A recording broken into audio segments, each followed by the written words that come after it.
Hello, bonjour. Aujourd'hui, on va parler de Meghan Markle et du prince Harry. On va parler de la nouvelle révélation qui a été faite dans un tabloïd. Mais c'est vraiment pas une révélation, hein. C'est quelque chose qui était normal et qui a été fait et approuvé par la couronne. Donc, dans les tabloïds, on dit Meghan et Harry ont coûté 245 000 livres au peuple anglais. 245 000 livres, c'est à peu près, on va dire, 286 000 euros, on va dire grossièrement. Pourquoi ont-ils coûté ça? En fait, c'est le prix qu'a coûté, c'est la tournée qu'ils ont fait après leur mariage en Afrique. Vous vous souvenez qu'ils sont allés en Afrique du Sud, au Botswana, au Malawi, et ils ont visité 2 autres pays en Afrique. Donc, je ne sais pas si vous vous en souvenez. Cette tournée-là qui est approuvée par le gouvernement, parce que bien sûr le gouvernement approuve toutes les dépenses et approuve aussi toutes les tournées. Et ce sont des tournées qui sont faites sur demande du gouvernement, parce que souvent le gouvernement veut faire la promotion de l'Angleterre dans leur pays, donc il leur envoie leur émissaire. Au lieu d'envoyer un ambassadeur, ils envoient par exemple les membres de la famille royale pour que ça fasse du buzz et pour que ça soit vu comme quelque chose de classe, qui fait rêver et tout ça. Donc ça a été le cas pour Meghan et Harry parce qu'ils venaient de se marier à l'époque. C'était quelque chose de bien, de positif et tout ça. Donc comment on sait que ça a été dépensé les 245 000 euros?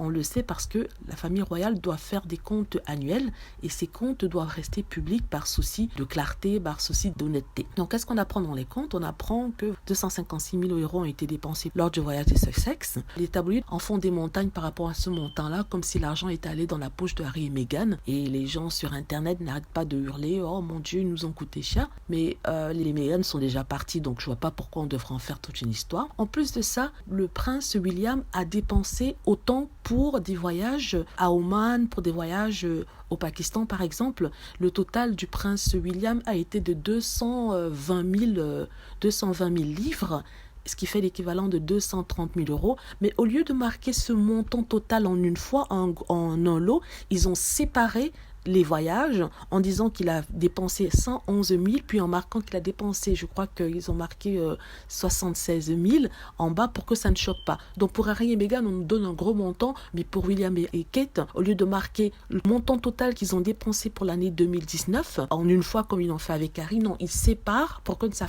ne fasse pas un gros montant et que ça ne choque pas autant.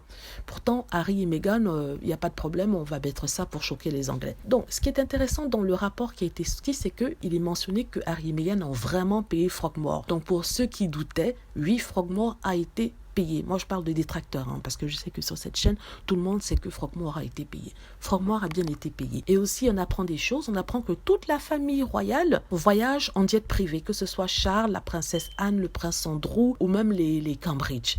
En plus de ça, autant les 245 000 livres qui ont été dépensés pour Harry et Meghan étaient pour des voyages officiels, autant d'autres sommes qui apparaissent sur le livret ont été dépensées pour des voyages personnels. Par exemple, la princesse Anne prenait des jets privés pour aller en Italie regarder des matchs et ça coûtait par exemple 16 000 livres, c'est-à-dire à peu près, on va dire 17 ou 18 000 euros. Elle prend le jet privé et elle va en Italie. Pourtant, on nous a toujours répété, oui, la princesse Anne ne prend pas de jet privé, elle va comme tout le monde, comme quoi c'est une grande illusion, c'est une grande stupidité. Mais en fait, ce qui est intéressant dans ça, c'est que la famille royale, en ne défendant pas Meghan Markle et le prince Harry, s'est mis dans la position où tout le monde peut la critiquer n'importe comment. Donc, pour Harry et Meghan, c'était ok de les critiquer, on ne les soutenait pas. Maintenant qu'ils sont partis, c'est le tour de la famille royale d'en subir les frais, dans le sens où c'est à leur tour, comme il n'y a plus les victimes préférées à taper, c'est eux qu'on tape.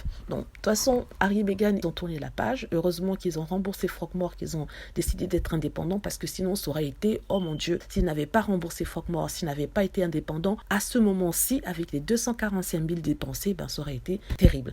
Voilà, j'espère que vous avez aimé la vidéo.